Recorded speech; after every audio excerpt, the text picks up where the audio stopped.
It all began with a simple wooden fence, a fence meant to keep the backyard private, safe and separate from the rest of the neighborhood. Nothing fancy, nothing dramatic, just a plain, sturdy boundary that marked the line between one property and the next. For years, it had stood without issue. But in neighborhoods governed by strict homeowners associations, peace never lasts long. When the fence was first built, no one raised a concern.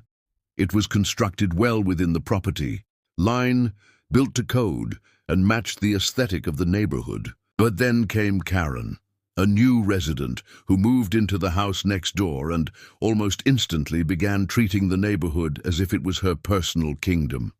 She was the kind of person who thrived on rules when they suited her, yet bent or broke them when they didn't.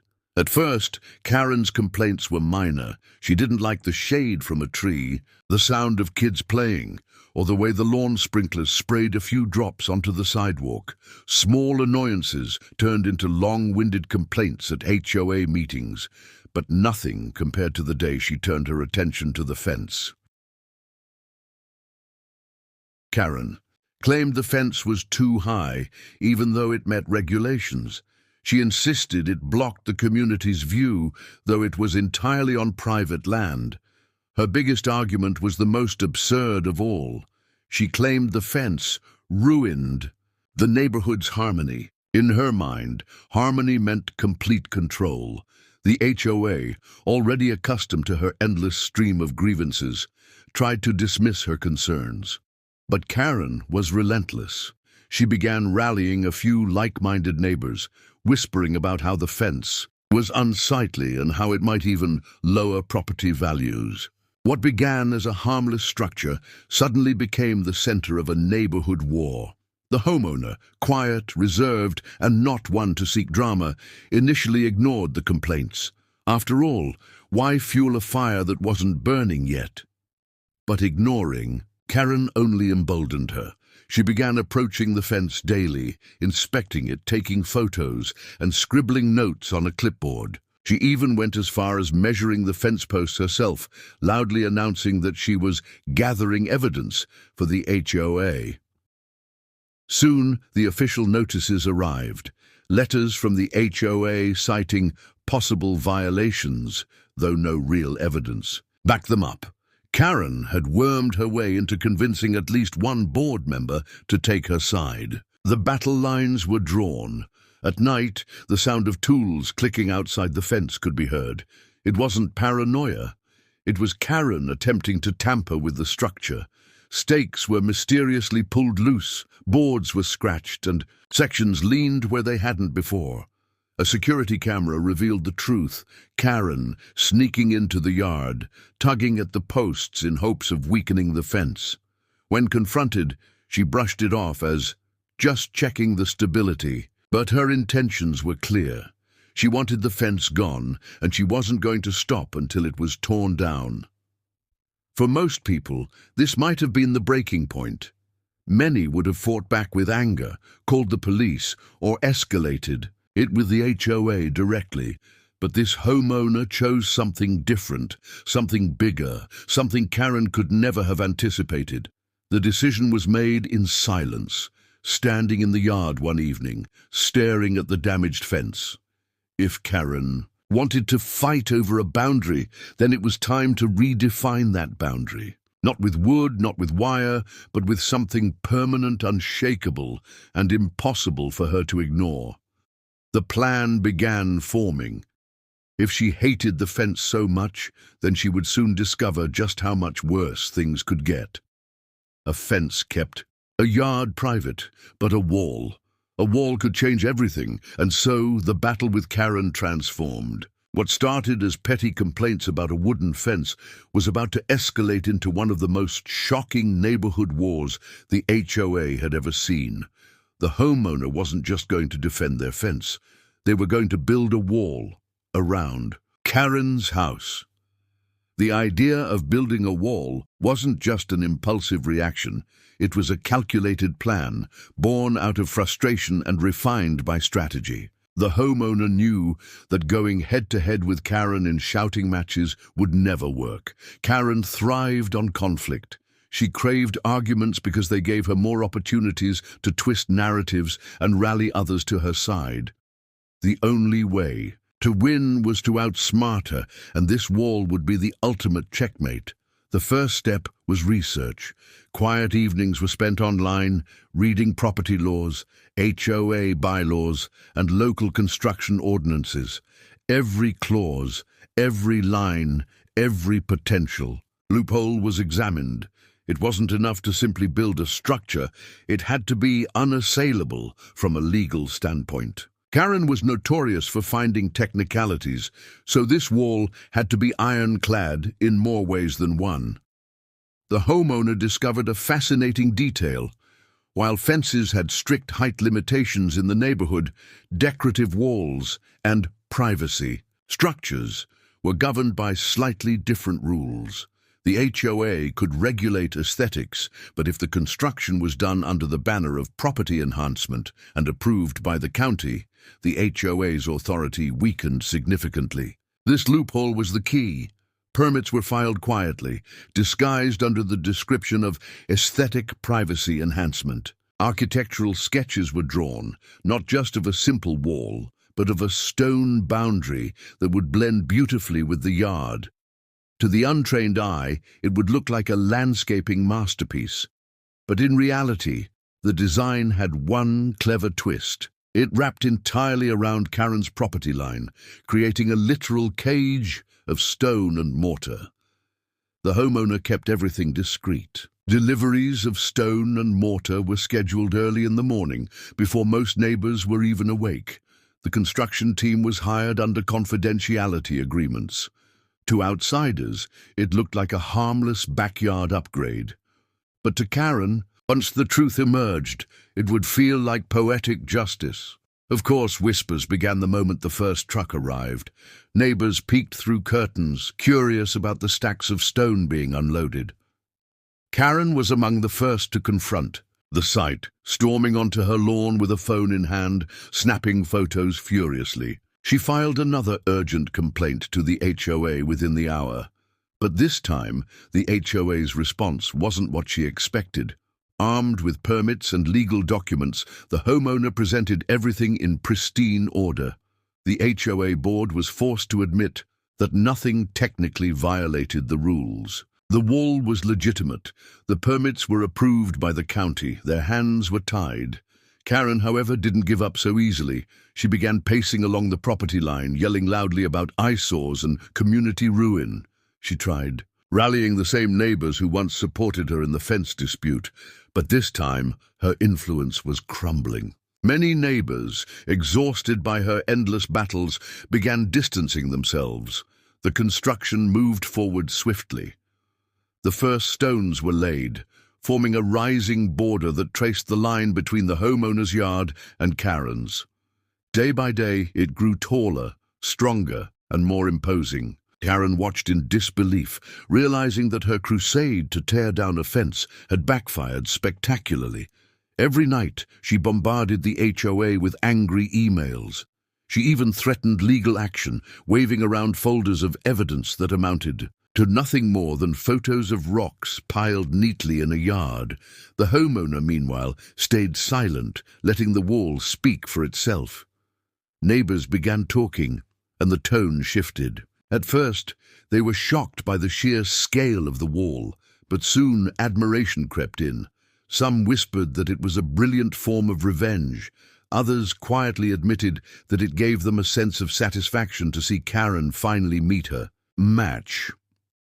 By the time the wall reached shoulder height, the effect was undeniable. Karen's once wide-open view of the neighborhood was shrinking.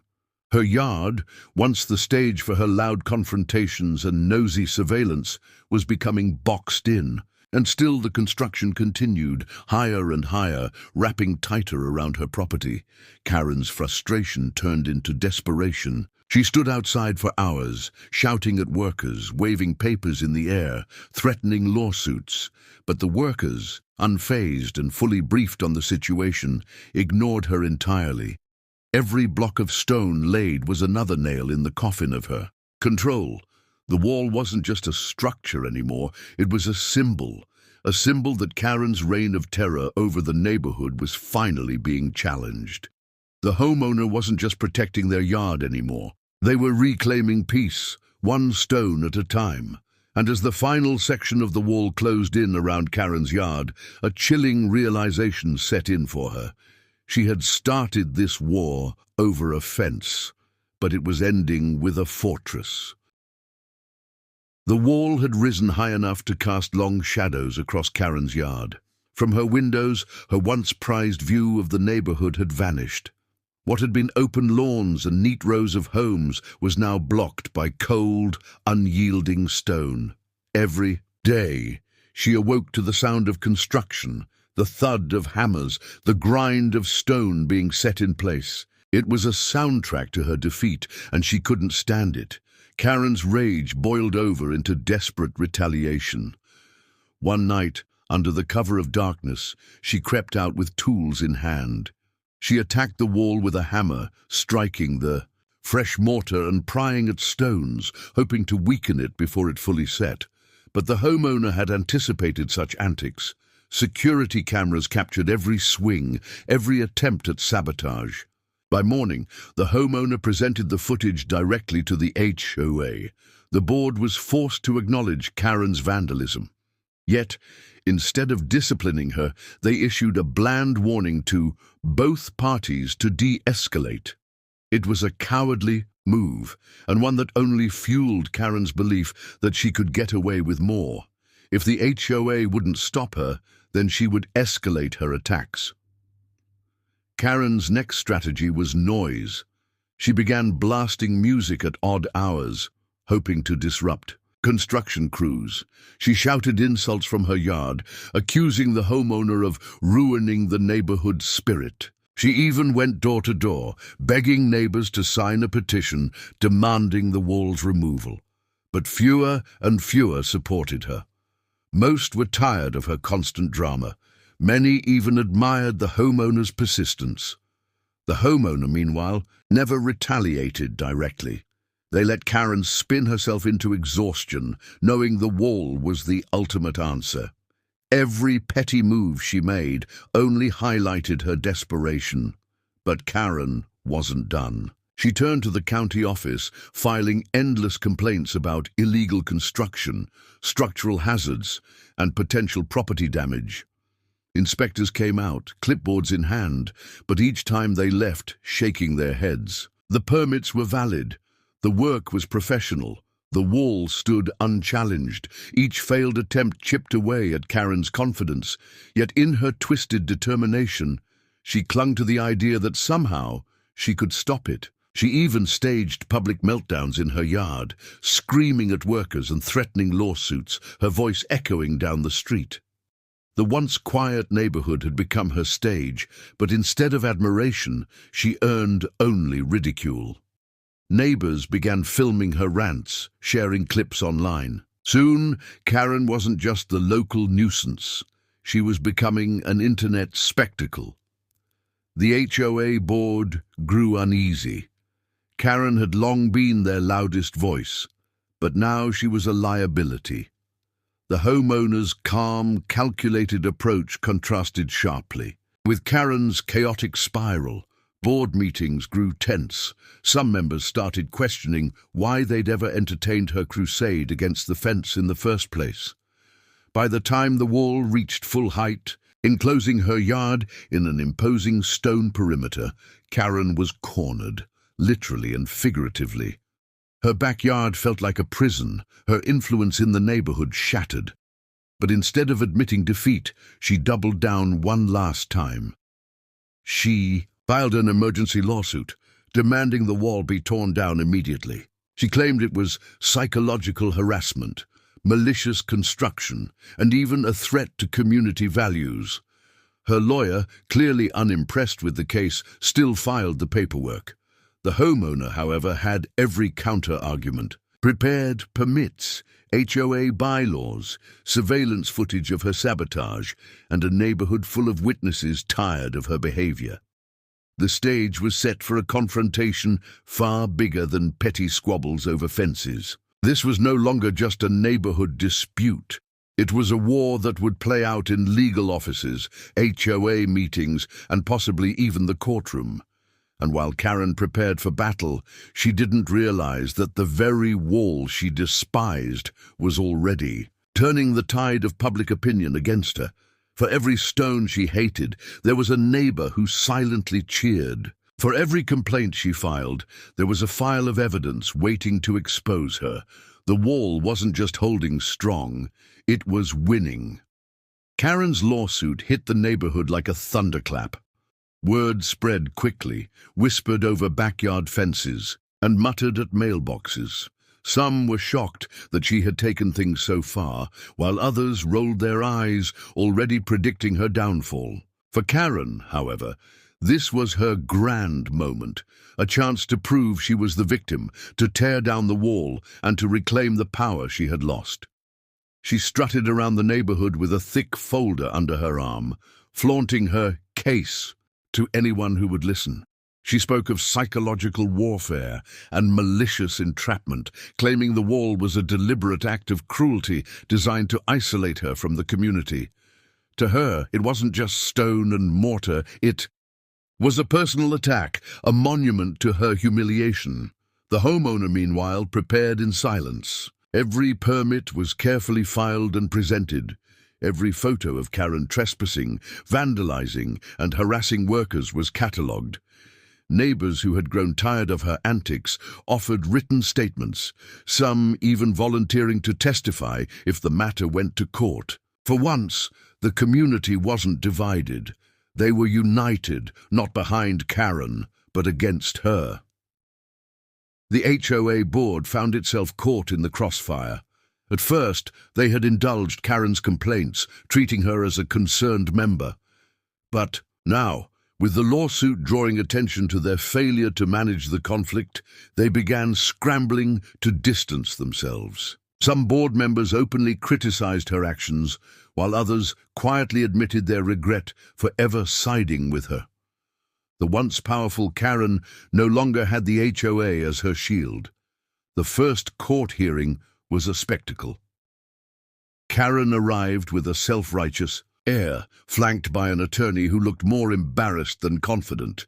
The homeowner, calm and composed, entered with binders full of evidence. The judge, seasoned and unimpressed by theatrics, cut through Karen's exaggerated claims with blunt questions. Each time, the homeowner's paperwork had the answers. Permits approved, rules followed, construction lawful. Karen's accusations unraveled quickly. Her claims of illegal construction collapsed under the weight of stamped county documents. Her insistence that the wall was unsafe was dismissed by certified inspections. Her desperate cry that it was emotional harassment only drew raised eyebrows from the judge, especially after footage of her vandalism and public outbursts was presented. The hearing ended not with the homeowner on trial, but with Karen, facing stern warnings about filing frivolous complaints. Her lawyer, visibly frustrated, urged her to drop the case before costs spiraled out of control. But Karen, blinded by her obsession, refused to back down. She vowed to appeal, to fight harder, to bring justice to the community, even as the walls around her, both literal and metaphorical, closed in tighter. Back in the neighborhood, Karen's reputation crumbled. The videos of her meltdowns, once passed quietly among neighbors, began spreading online. Clips of her screaming at construction crews or pacing furiously along the wall gained traction, turning her into a local meme. Strangers from outside the community began mocking her behavior, branding her the fence lady and laughing at her failed crusade. The HOA, eager to salvage their reputation, began drafting new rules. Rules designed not to punish the homeowner, but to curb Karen's influence. They discussed limiting frivolous complaints, introducing penalties for harassment, and even reconsidering Karen's membership status. The very board she once dominated now debated how to restrain her. Still, Karen refused to admit defeat. If the law wouldn't tear down the wall, she would find another way. Late at night, her lights burned as she plotted, scribbling notes and drafting letters. She talked about bringing in the media, calling news stations, and rallying a community protest. But her voice no longer carried weight. Where once she commanded attention, now her words fell flat. The homeowner, on the other hand, found peace in the silence. Behind the tall, sturdy wall, their backyard was untouched by Karen's chaos. The garden flourished. The air was calm. The wall had become more than revenge. It was sanctuary. And while Karen raged and flailed, the homeowner lived quietly. Their life no longer dictated by her whims. But peace never lasted long with Karen. Her desperation pushed her to reckless decisions, and soon she would make a mistake so severe that even the HOA, the courts, and her dwindling supporters could no longer shield her. The legal storm had passed, but the real disaster was yet to come. Karen was unraveling. Her lawsuit had failed. Her reputation was shredded, and her influence in the HOA had evaporated. Neighbors avoided her, the board ignored her rants, and even her lawyer had quietly stepped away. But instead of stepping back, she doubled down. To Karen, losing wasn't an option. She saw herself as the victim, and the wall was a monument to her humiliation. Her obsession grew darker. She began pacing along the perimeter like a restless prisoner, muttering under her breath, scribbling notes on scraps of paper. She was convinced there had to be a way to bring the wall down, if not legally, then physically. One night, fueled by anger and desperation, she made her boldest move yet. Armed with a crowbar, a sledgehammer, and a flashlight, she crept outside. She wasn't just going to chip away this time. She was going to demolish a section of the wall. In her mind, if she could prove it was unstable, she could force the HOA or the county to intervene. But she underestimated just how solid the structure was. Each swing of her sledgehammer echoed through the quiet neighborhood, waking dogs and stirring lights in nearby windows. The wall didn't budge. It stood as immovable as her own stubbornness. Sweat poured as she pounded against the stone, convinced. She was close to a breakthrough. What she didn't realize was that the homeowner's security system had been upgraded after her earlier sabotage attempts. Cameras recorded everything, and motion sensors triggered silent alerts. Within minutes, police cars rolled into the neighborhood, lights flashing across the cul-de-sac. Neighbors peeked through blinds as Karen was caught red-handed, tools in hand, striking the wall like a villain in a late-night heist. Officers confronted her as she sputtered excuses, claims that she was fixing a safety hazard, that she was forced to act for the community. But the evidence was undeniable. Her actions weren't protective, they were destructive. The homeowner didn't even need to step outside. The footage, the damage, the very tools Karen carried told the entire story. The police filed charges for vandalism and trespassing, and she was escorted back into her home under a cloud of flashing lights. The neighborhood watched in stunned silence, some horrified, others quietly relieved that justice was finally catching up to her. The HOA board convened an emergency meeting the next day. Their patience with Karen had officially snapped. For years, she had consumed their time with petty complaints and baseless drama. Now, she had brought real legal trouble to the community. The board voted swiftly. Karen would be fined heavily, stripped of any leadership influence, and formally warned that further incidents could lead to her removal from the HOA entirely. But fines and warnings weren't enough to stop the gossip. Within hours, the videos from the security cameras spread online. Clips of Karen swinging wildly at the wall went viral. Comment sections filled with laughter, memes, and nicknames. She was no longer just the fence lady. She was now the woman who tried to break down a wall with a hammer. For Karen, humiliation was complete. Her neighbors avoided eye contact, the HOA shunned her, and strangers across the internet mocked her endlessly. Her once proud sense of authority crumbled. The homeowner, however, remained silent through it all. They didn't need to brag or boast. The wall stood tall, untouched, a permanent reminder of who had truly won. Their yard was peaceful, their garden thrived, and for the first time in years, they could live without the constant harassment that had once defined their days. But Karen wasn't ready to let go, not entirely. In her mind, she still clung to the belief that she could reclaim control, and though her power was gone, her pride refused to die quietly.